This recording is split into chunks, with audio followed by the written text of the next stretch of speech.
ভদ্রলোকের সাথে কথা শেষ করে বৃষ্টি ফোন রেখে দিল বটে, তবে চিন্তা মাথায় ঘুরতে লাগলো এরপর কি হবে। আজ তো কলেজ নেই, বিকালে আবার ফোন করব। মালবিকা বলে, কি রে, চান করবি না? কত বেলা হয়ে গেছে দেখ। ওই ভদ্রলোক এমন বন্ধু হলো যে কথাই শেষ হয় না, অথচ প্রথম দিকে কত রাগ ছিল। মালবিকা হেসে বলে, একেই বলে ছেলে মানুষই। বৃষ্টি বলে, তখন কি জানতাম এত ভালো একটা মানুষ। হ্যাঁ রে, ওনার বাড়িতে আর কে কে আছে? জানি না তো, জিজ্ঞাসা করা হয়নি জানো, আজ করব। সে কি রে, এত ঘন্টার পর ঘন্টা গল্প করিস আর জানিস না কে থাকে ওনার সাথে? বললাম তো আজ জানবো। গল্পটা এত ভালো বলেন যে আমার অন্য কোনো দিকে মনই যায় না। বৃষ্টি চান করে খেয়ে নেয়। বাবা আইসক্রিম এনেছে, সেটাও বেশ মজা করে খেয়ে একটু রেস্ট নিল। একটা মেসেজ করলো, দাদু বিকালে ফোন করব। বিকালে ফোনের আওয়াজে বৃষ্টির ঘুম ভেঙে গেল। হ্যালো, কে? আমি দাদু বলছি। ও হ্যাঁ, তো ঘুম ভেঙে গেছে, আমি ফোন করতাম। হ্যাঁ, মেসেজটা দেখেছি, তাই তো আমি আগে ফোন করার লোকটা সামলাতে পারলাম না। ঘুম ভাঙিয়ে অসুবিধায় ফেললাম নাকি? না না, কি যে বলো, তুমি ঘুমাও না। আচ্ছা দাদু, তোমার বাড়িতে আর কে কে থাকে তোমার সাথে? কেউ নেই গো, আমি ভূতের মতো বাড়ি পাহারা দিই। কেন, তোমার বউ ছেলে মেয়ে কেউ নেই? মেয়ে দূরে থাকে, আর বউ রাগ করে কবেই আমাকে ছেড়ে না ফেরার দেশে পাড়ি দিয়েছে গো। তাহলে তো তোমার খুব কষ্ট গো। হ্যাঁ, এই জন্যই তো তোমাকে এত ভালোবাসি, বিরক্ত করি। তুমি কোথায় বিরক্ত করো? আমি তো বিরক্ত করি গল্প শোনার জন্য। অবশ্য প্রথমে লোকটা তুমি ধরিয়েছিলে। বৃষ্টি হেসে ওঠে। ভদ্রলোক বলেন, কি সুন্দর হাসি তোমার, ঠিক আমার মেয়ের মতো। আচ্ছা হয়েছে, এবার বাকি গল্পটা বলো তো। ভদ্রলোক বলেন, রানী বাবুকে সমস্ত কথা জানিয়ে চিঠি দিল, আর লেখে যত তাড়াতাড়ি সম্ভব যেন আসে। এদিকে শেখর বাবু রাগ ফুঁসতে থাকে, তার আজ অনুভার উপরে আসে, বন্ধ ঘরের ভিতরে। সে কথা রানী বুঝতে পারে। কিছু জিজ্ঞাসা করে যখন রানী, তখন অনুভা দেবী অস্বীকার করেন। কি করে বলবেন এই লজ্জার কথা মেয়েকে? রানী যে কষ্ট পাবে।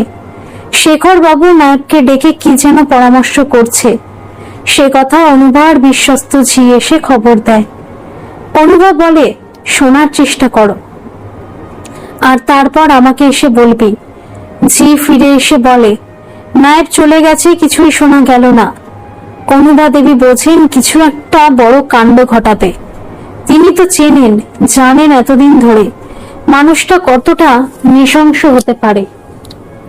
রানী তো জানে না তার বাবার এত কথা। ঝি সকালবেলা এসে অনুভা দেবীকে খবর দেয়, বাবুদের বাড়িতে কাল রাতে আগুন লেগেছিল, আর তাতেই বাবুর বাবা গোয়াল থেকে গরু বের করতে গিয়েছিল তাড়াতাড়ি, আর তখনই ঘরে চাল চাপা পড়ে যায়। পাড়ার লোকজন আগুন নিভিয়ে ওকে যখন বের করে, তখন সব শেষ। কি বলছিস তুই? অনুভা দেবী খাটে বসে পড়েন, বলেন, যা ভয় পাচ্ছিলাম তাই হলো।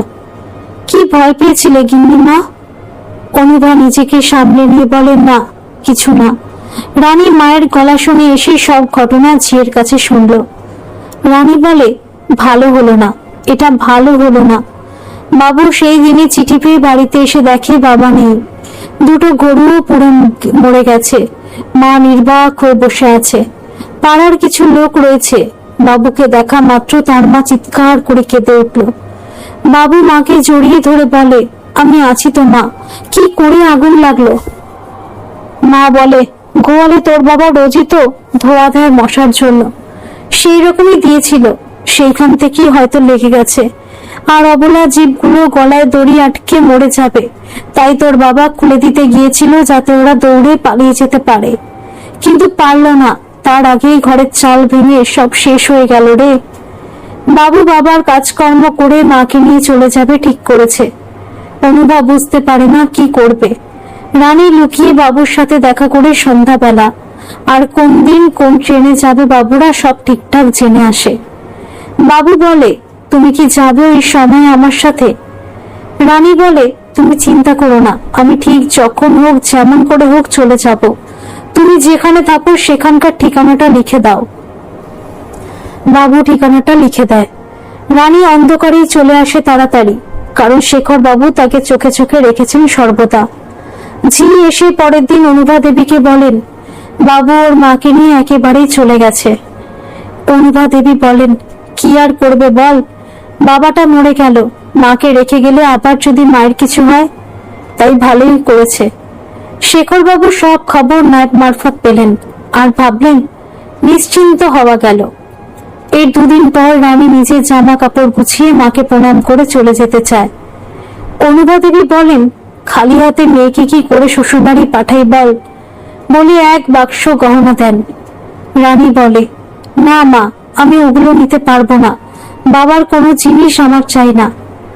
অনুভা দেবী বলেন, এগুলো আমার বাবার আর তোর ঠাকুমার আশীর্বাদের দেওয়া গয়না, এতে কোনো পাপ অহংকার স্পর্শ করেনি রে, তুই নে এগুলো, আমি না হলে খুব কষ্ট পাবো রে মা, আর তোর সাথে আমার এই জীবনে দেখা হবে না।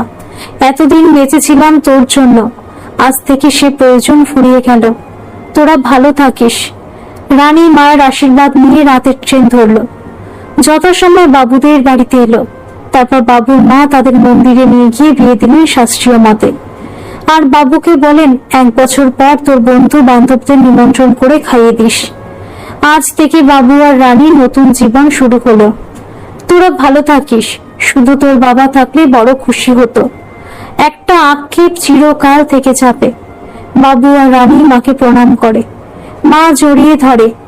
রানী বলে, এমনই করে জড়িয়ে রেখো চিরদিন। মায়ের চোখ দিয়ে আনন্দশ্রু গড়িয়ে পড়ে নিঃশব্দে। এদিকে সকাল হতেই হুলুস্থুলুস পড়ে গেছে জমিদার বাড়িতে। বাড়ির মেয়েকে পাওয়া যাচ্ছে না। শেখর বাবু অনুবার কাছে গিয়ে বলেন, কোথায় গেছে বলো, শীঘ্রই না হলে আমি থানায় খবর দেব, আর তারপর হিড় হিড় করে টেনে আনবো চাষার ছেলেকে, তখন দেখবে আমি জেল খাটাবো ওকে, ওর বাবাকে মেরেছি, এবার ওকে। অনুভা বলে, যাক, স্বীকার করলে ওর বাবাকে তুমি মেরেছ। যদিও আমি এটা জানতাম, কিন্তু রানীকে বলতে পারিনি। হাজার হোক তুমি ওর বাবা, তবে ডাকো পুলিশ, আমিও তখন বলবো ওই আগুন কি করে লাগলো তার খোঁজ আগে করুক। আর তুমি বাবুকে কোনোদিনই জেল খাটাতে পারবে না, কারণ তোমার মেয়ে সাবালিকা, আর নিজের ইচ্ছায় সে গেছে ওর কাছে, আর এতক্ষণ আশা করি বিয়েটাও হয়ে গেছে। এবার নিজের নাক কেটে লোক হাসাতে যদি চাও, তবে পুলিশে যাও, পুলিশও তাই বলবে যা আমি বললাম। ওরা তোমার চাকর নয়, আর এতদিন যা অত্যাচার করেছো আমার উপর, গরিব লোকের উপর সব আমি বলে দেব, আর তোমার সাগরেদ নায়েবের নামেও বলবো, এটা মনে রেখো। শেখর বাবু অনুভা দেবীকে এক চড় মেরে বলেন, আমাকে শাসানো হচ্ছে? এত সাহস হয়েছে তোমার? অনেকদিন কিছু বলি না বলে। রানীর জন্য কিছু বলতে পারতাম না, এবার দেখো কি করি। আবার মারেন। অনুভা দেবী বলেন, আর ভয় পাই না, আমিও রানী ছিল বলে ও কষ্ট পাবে বলে সব মেনে নিতাম, লুকিয়ে রাখতাম তোমার কীর্তি, কিন্তু আর না, আজ থেকে তোমার অন্ন আর আমি মুখে তুলব না। না না, তুলো না, কত রস দেখবো, কতদিন না খেয়ে থাকবে, যতদিন না মরি। শেখর বাবু চলে যায় থানায়। পুলিশ বলে, আপনার মেয়ে সাবালিকা, স্বেচ্ছায় চলে গেছে, আমাদের কিছু করার নেই। আপনি মানি মানুষ, শুধু শুধু লোক হাসাহাসি করে কি হবে বলুন, তার থেকে ছেড়ে দিন। শেখর বাবু মাথা হেট করে বাড়ি চলে আসেন। অনুভা দেবী সেদিন থেকে সত্যি সত্যি অন্ন আর মুখে তুললেন না। তার ফলে তিনিও একদিন ইহলোক ত্যাগ করে শেখর বাবুর সংসার ছেড়ে চলে গেলেন। শেখর বাবুর দম্ভ চূর্ণ হবার সময় ক্রমশ এগিয়ে আসতে লাগলো। সরকার থেকে একদিন নোটিশ এলো, জমিদারি আর থাকবে না। বেশি জমি যা ছিল তা সরকারকে লেভি হিসাবে ছেড়ে দিতে হলো। শেখর গাঙ্গুলির অর্থের দম্ভ কমে গেল। প্রজার কাছ থেকে খাজনা আদায়ের নামে যে অত্যাচার করতেন নায়েব, এখন তা বন্ধ হলো। শেখর গাঙ্গুলি আস্তে আস্তে নখ দন্তহীন এক সিংহে পরিণত হলেন। আর এখন বয়সের ভারে অনুশোচনার ফলে দুর্বল একটা মানুষ যক্ষপুরী পাহারা দিচ্ছে। যদি কোনোদিন তার কোনো উত্তরাধিকারী আসে, সেই আশায় জীবন ধারণ করে যাচ্ছে। বৃষ্টি বলে, বাবু আর রানীর খবর পাইনি কোনোদিন। তারা কোথায় আছে জানবার চেষ্টা করেনি কোনোদিন। পড়েছিলেন নিজের লোক পাঠিয়ে চারিদিকে, কিন্তু কোনো খবর পাইনি।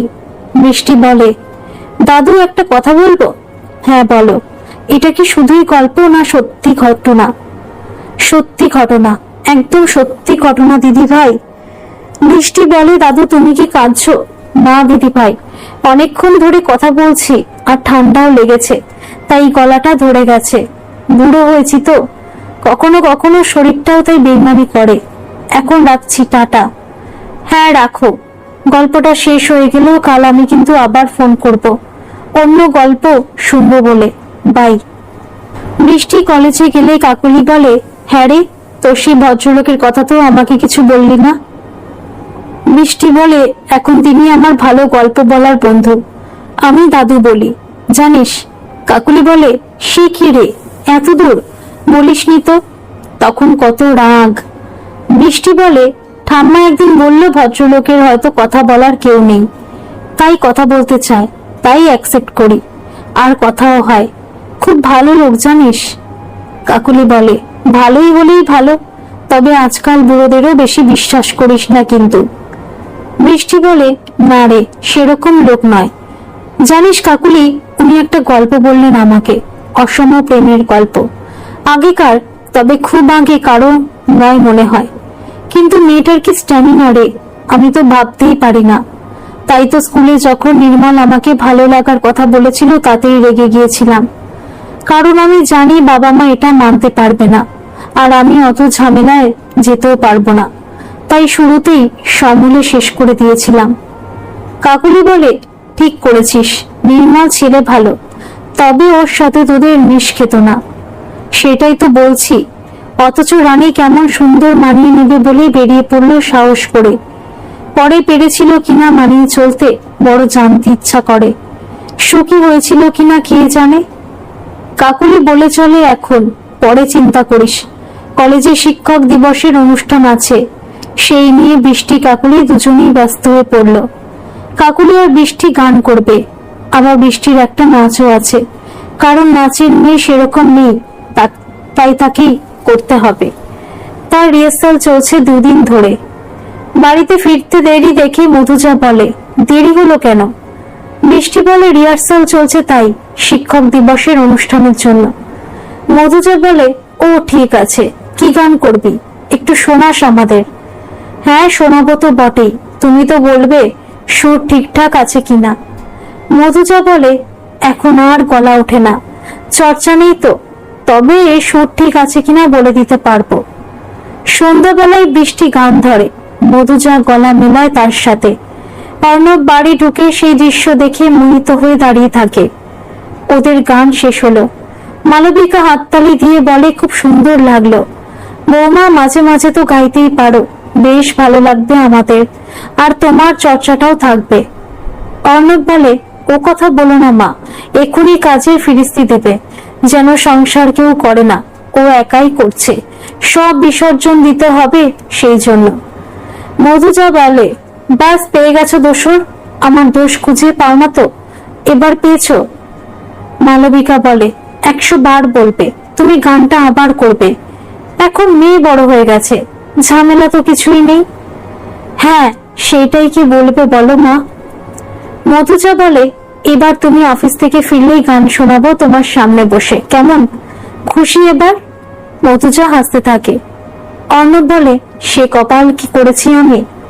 পরের দিন শিক্ষক দিবসের অনুষ্ঠান খুব সুন্দরভাবে মিটে গেল। বৃষ্টি বাড়ি ফিরে মধুজাকে বলে, মা খুব ভালো অনুষ্ঠান হয়েছে জানো, কদিনের পরিশ্রম সফল হলো, এবার একটু নিশ্চিন্তে রেস্ট নেব। মধুজা বলে, একেবারে খেয়ে নিয়ে যা। বৃষ্টি নিজের ঘরে এসে শুয়ে শুয়ে ভাবে, কদিন হলো দাদুর খবর নেওয়া হয়নি, একবার ফোন করি। ফোন করে, হ্যালো হ্যালো, কে বলছেন? আমি এই বাড়ির কাজের মেয়ে। দাদু কোথায়? কে, বাবা ঠাকুর? হ্যাঁ দাদু তো একাই থাকে, আমি তার কথাই বলছি। আসলে কদিন ধরে দাদুর শরীরটা ভালো নেই, তাই শুয়ে আছেন। আচ্ছা ঠিক আছে, আমি পরেই ফোন করব। ফোন রেখে দেয়। মনটা খারাপ হয়ে গেল বৃষ্টির। খুব স্বার্থপরের মতো কাজ করেছি আমি, দাদুর খবর না নিয়ে। কি হয়েছে দাদু?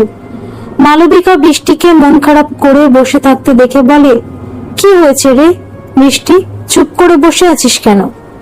বৃষ্টি বলে, জানো দাদুর শরীর খারাপ, আমি কদিন ফোন করিনি তো, তাই জানতে পারিনি। মালবিকা বলে, কি হয়েছে জেনে নে, আর খুব অসুস্থ হলে না হয় একদিন দেখা করে আয় বাবাকে নিয়ে। বৃষ্টি বলে, বাবা যাবে কি? মালবিকা বলে, নিশ্চয়ই যাবে, আমি যদি বলি না করতে পারবে না। ঠিক আছে, তাই করব। পরের দিন বৃষ্টি আবার ফোন করে, হ্যালো দাদু, কেমন আছো? শরীরটা ভালো নয় গো, সবই শরীরে বেশি হয়ে গেছে, শুধু শক্তিই কমেছে।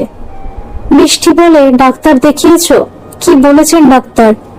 মনের জোরটা নেই গো ডার্লিং, তাই ডাক্তার আর কি বলবে বলো। আর কিছুদিন এই পৃথিবীতে আছি হয়তো, তোমার সাথে একবার দেখা হলে ভালো হতো।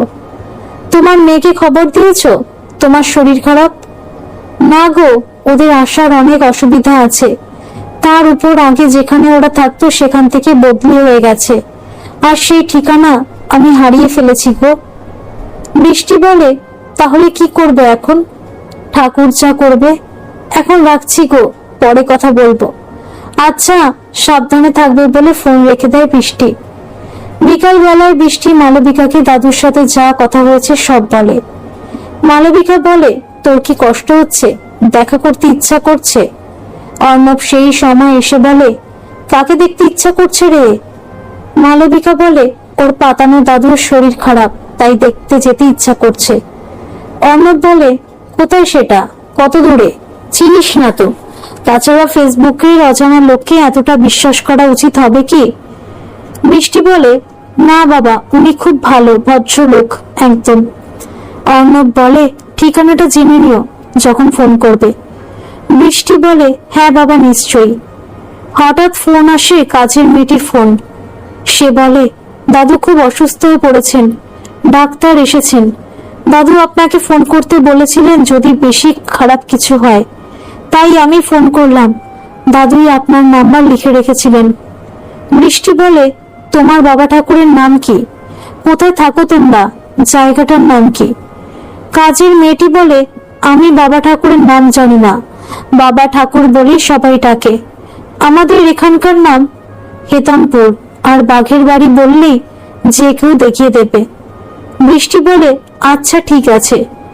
বৃষ্টি অর্ণবকে সমস্ত কথা বলে, আর বলে, বাবা আমরা ভোরবেলায় বেরিয়ে পড়বো, কিন্তু আমার একদম মন ভালো লাগছে না। যদি আমাদের যাওয়ার আগেই দাদুর কিছু হয়ে যায় তাহলে খুব কষ্ট পাবো আমি। অর্ণব মেয়ের মাথায় হাত দিয়ে বলে, ভয় পাস না, কিচ্ছু হবে না। ঠিকানা জেনে নিয়েছিস তো? হ্যাঁ বাবা, জেনে নিয়েছি। ঠিক আছে, এখন শুয়ে পড়। বৃষ্টির ঘুম এলো না, ভোর হতেই উঠে রেডি হয়ে গেল। তারপর বাবাকে ডাকে। মধুজা বলে, অজানা জায়গায় যাচ্ছ দুজনে, সাবধানে যাবে আর চোখ কান খুলে রাখবে, আমাকে ফোন করবে সব সময়। ফেসবুকের লোক কেমন হবে জানি না, সত্যি কিনা তাও জানি না। মেয়ের আবদার তো সবসময় মেনে নেওয়াই তোমার একটা রোগ, কি আর বলবো বলো, দুর্গা দুর্গা। অর্ণব গাড়িতে উঠে বলে, বৃষ্টি জায়গাটার নাম বল, কোথায় যাব আমরা? বৃষ্টি বলে, হেতামপুর। বাঘের বাড়ি বললেই যে কেউ দেখিয়ে দেবে বলেছে। অর্ণব শুনে অবাক হয়ে বলে, হেতামপুর? বাঘের বাড়ি বলে কিছু হয় নাকি? চল দেখি পাই কিনা। গাড়ি ছুটতে লাগলো।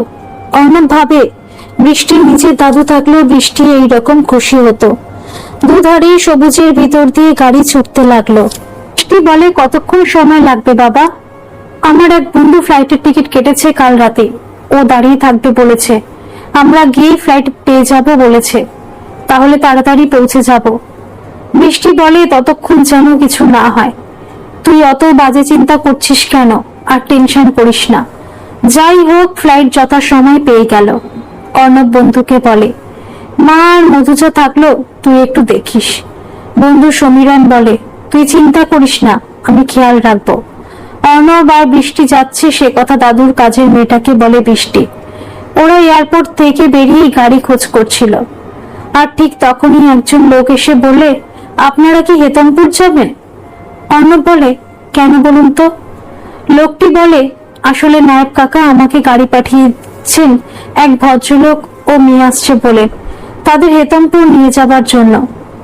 বৃষ্টি বলে, হ্যাঁ বাবা, দাদুর গল্পের নায়ক বলে একটা লোক ছিল, মনে হয় সত্যি বলছে। অর্ণব বলে, তারা কোথা থেকে আসবে? বলেছেন তো ব্যাঙ্গালোর থেকে। অর্ণব বলে, বৃষ্টি একবার মেয়েটিকে ফোন করতো, ওরা কোনো গাড়ি পাঠিয়েছে কিনা। বৃষ্টি ফোন করে, মেয়েটি বলে, হ্যাঁ বাবা ঠাকুর গাড়ি পাঠিয়েছেন, আপনারা আসুন। অর্ণব আর বৃষ্টি তখন গাড়িতে ওঠে। গাড়ি চলতে থাকে, কলকাতা ছেড়ে সোজা চলেছে। অর্ণব ভাবে, কতদিন পরে এখানে এলাম, সেই কবে বাবা মারা যাওয়ার পর এদেশ ছেড়েছিলাম, আজ আবার সেইখানেই যাচ্ছি। কিন্তু কাদের বাড়ি? বাঘের বাড়ি বাড়লে তো কোনো বাড়ি তখন ছিল না। তবে কি নতুন কেউ বাস করেছে? হতেও পারে, কত লোক কত জায়গায় গিয়ে বাড়ি করে। বড় লোকদের ব্যাপার, হাওয়া বদলের জন্যই একটা বাড়ি তৈরি করে ফেলে। মানুষ মাঝে মাঝে গ্রামে নিরালায় সময় কাটানোর জন্য কেউ করে। বড় লোকের কত শখ থাকে, সেই রকম হয়তো কেউ হবে। বৃষ্টি বলে, ড্রাইভার কাকু কত সময় লাগবে? বিকালের ভিতরই পৌঁছে যাব। অর্ণব মাঝখানে একবার একটা ধাবা দেখে গাড়ি দাঁড় করাতে বলে। গাড়ি থেকে নেমে ওরা কিছু খেয়ে নেয় সবাই। আবার গাড়ি ছুটতে থাকে। আস্তে আস্তে ঘন সবুজের সমারোহ বাড়তে থাকে। দুধারে ঘন জঙ্গল, কত পাখির কলতান কানে ভেসে আসছে। নিজের দেশের মায়া তো একটা থাকে, তবে আগে জানতে পারলে মধুজা ও মাকেও নিয়ে আসতাম, ওদেরও নিশ্চয়ই আমার মতো ভালো লাগতো।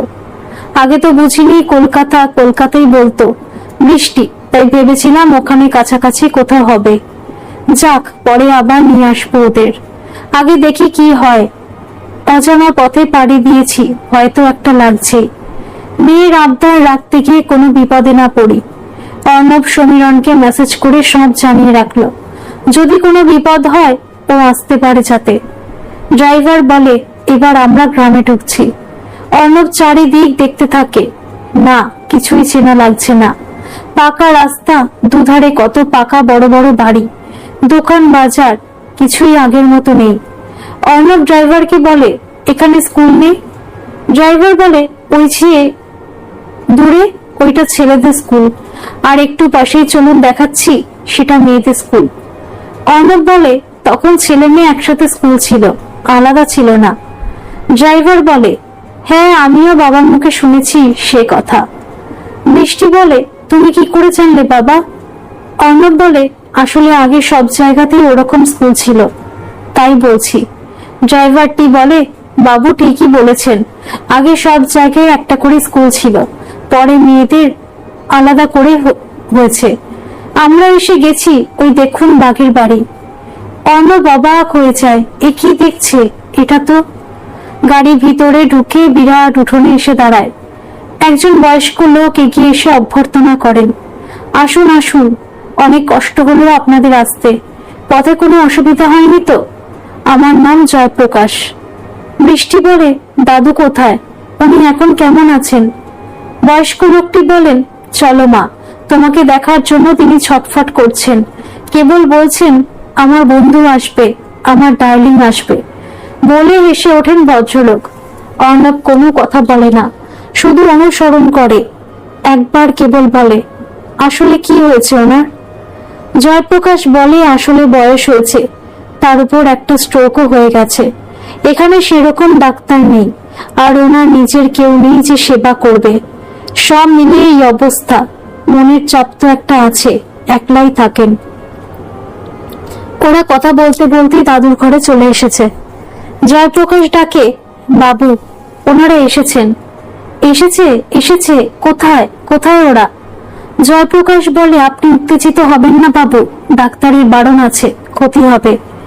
বৃষ্টি বলে, এই তো আমি বৃষ্টি, আর এই হচ্ছে আমার বাবা অর্ণব ঘোষ। অর্ণব, তোমার বাড়ি কোথায়? বৃষ্টি বলে, ব্যাঙ্গালোরে থাকি আমরা, তোমাকে তো বলেছিলাম দাদু। হ্যাঁ বলছি, তোমরা কি বরাবরই ওখানেই থাকতে? অর্ণব বলে, কেন বলুন তো? বৃষ্টি বলে, দাদু তুমি এত বড় বাড়িতে একা থাকো, অথচ তুমি তোমার মেয়েকে এখানে আসতে বলো না কেন?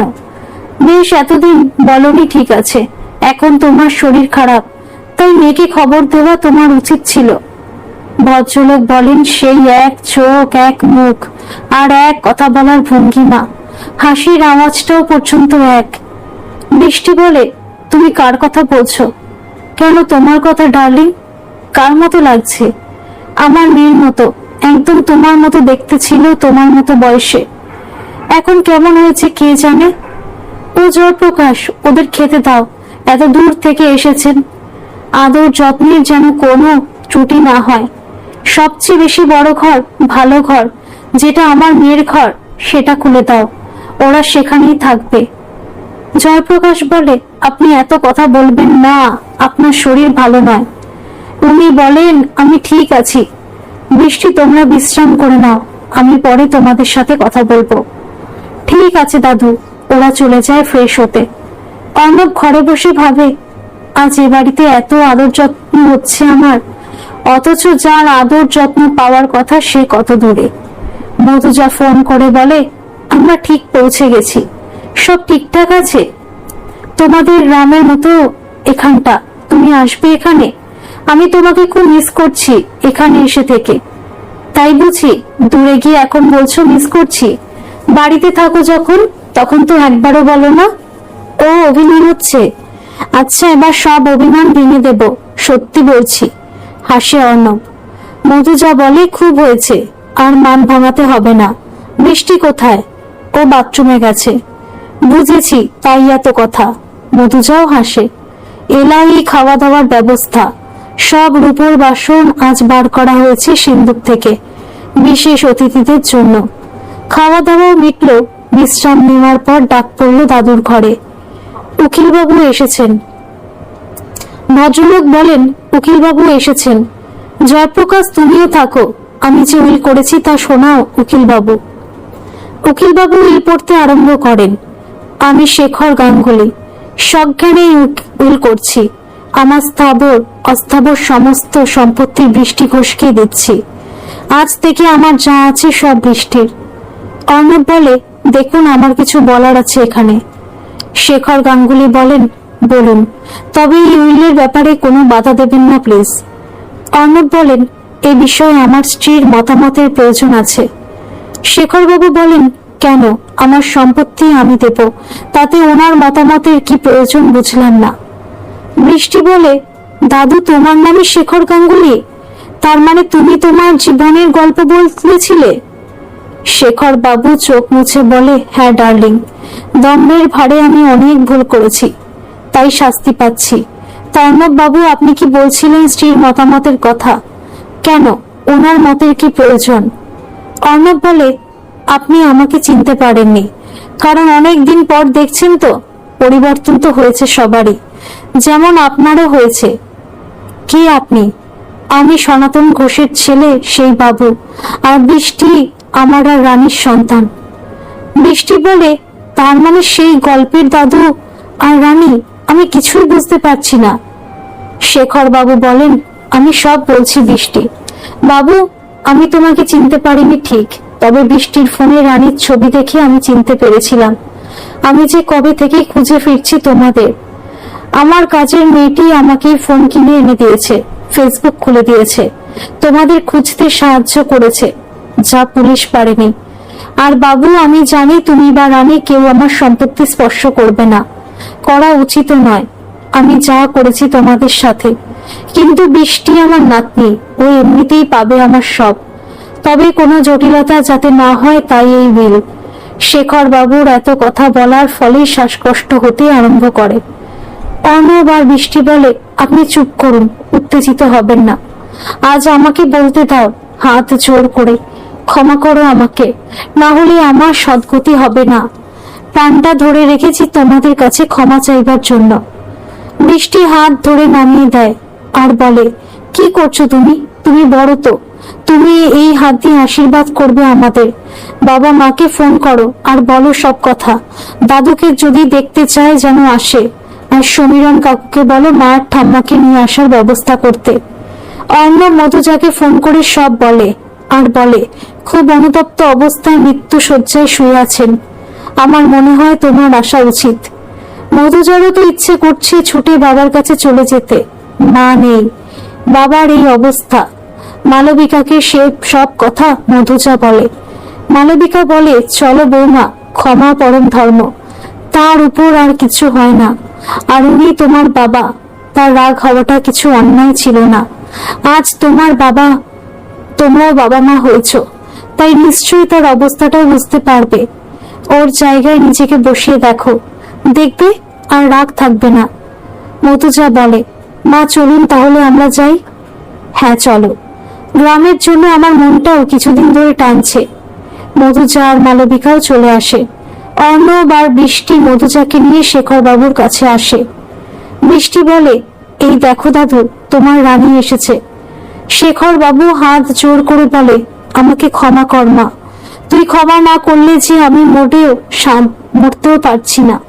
তোর মা অনেক ক্ষোভ নিয়ে মারা গেছে, আমি অনেক পাপ করেছি, বিয়ান আমাকে ক্ষমা করুন। দু চোখ দিয়ে জল গড়িয়ে পড়ে। মধুজা চোখের জল মুছিয়ে দেয়। মধুজা চোখের জল আর শেখর বাবুর চোখের জল মিশে একাকার। অনেক দিনের জমা গ্লানি আজ ধুয়ে মুছে গেল। মধুজা জয়প্রকাশকে বলে, নায়ক কাকা, ডাক্তার ডাকুন। শেখর বাবু বলেন, আর ডাক্তার ডাকার দরকার নেই। ঘন ঘন শ্বাস নিতে থাকেন শেখর বাবু। অনেক কিছুই বলতে চাইছেন তিনি, আর বলতে পারলেন না। শুধু দু চোখ দিয়ে জল পড়তে লাগলো গড়িয়ে। এটা বোধহয় আনন্দশ্রু, যে এতদিন ধরে খুঁজে ফিরছিলেন। নিজের পরিবার তা আজ চোখের সামনে, জামাই, মেয়ে, নাতনি সবাই আছে। আহা, এইরকম মৃত্যুই তো চেয়েছিলেন তিনি। রাজার মতো মরবেন, ভিখারির মতো নয়। যত কষ্ট এতদিন পেয়েছেন, তাতেই তার পাপের শাস্তি শেষ হয়েছে। তাই ঠাকুর আজ তার শেষ মৃত্যু শয্যার পাশটি সুন্দর করে সাজিয়ে দিয়েছেন। কাপা কাপা হাতে জোর করে প্রণাম জানান তাকে, পরম পিতাকে। নায়েব বলেন, রানী, বাবাকে একটু জল দাও মুখে। রানীও কাপা হাতে চোখের জলে বাবাকে জল দেয়। সেই জল খেয়ে পরম শান্তিতে শেখর গাঙ্গুলি চোখ বুঝলেন চিরকালের মতো। মধুজা, বৃষ্টি কাঁদতে থাকে। মহামিলনের মাঝে বিরহের সুর বেশি উঠল।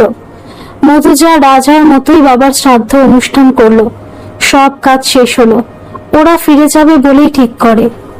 নায়েব জয়প্রকাশ বলে, এত সব দেখাশোনা কে করবে রানীমা? রানী বলে, এতদিন আপনি যেমন দেখছিলেন তেমনই দেখবেন। আর কাজের মেয়েটিকে কাছে ডেকে বলে, তোমার নাম কি? মিনতি।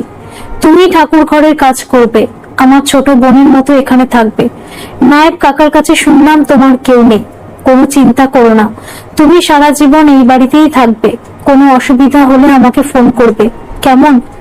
মিনতি রানীকে প্রণাম করে বলে, তুমিও বাবা ঠাকুরের মতো খুব ভালো মানুষ, অনেক বড় মন তোমার। বৃষ্টি বলে, আমি ছুটতে এসে এখানেই থাকবো মিনতি মাসি, আমার খুব ভালো লেগেছে এখানটা। মা আমাকে কোনোদিনও বলেনি আমাদের এরকম একটা বাড়ি আছে। আচ্ছা, এবার বলো তো এই বাড়িকে বাঘের বাড়ি বলে কেন? মিনতি বলে, আমিও জানি না, সবাই বলে তাই আমিও বলি। জয়প্রকাশ বলেন, আসলে তোমার দাদু খুব রাশবাড়ি রাগী মানুষ ছিলেন তো। ছেলে ছোকরার দল খুব ভয় পেত, আর তাই তারা বলতো বাঘের বাড়ি। সেই থেকে সবাই বাঘের বাড়ি বলে।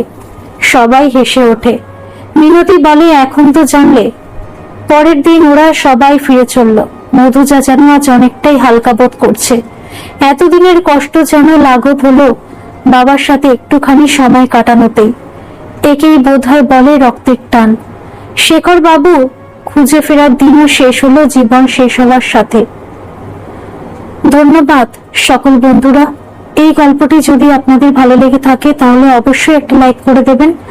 আর এই চ্যানেলে নতুন হয়ে থাকলে চ্যানেলটিকে সাবস্ক্রাইব করে আমার পাশে থাকবেন। আর পাশে থাকা বেল আইকনটিকে প্রেস করে দেবেন যাতে সমস্ত গল্পের নোটিফিকেশনগুলি সবার প্রথমে আপনাদের কাছে পৌঁছে যায়।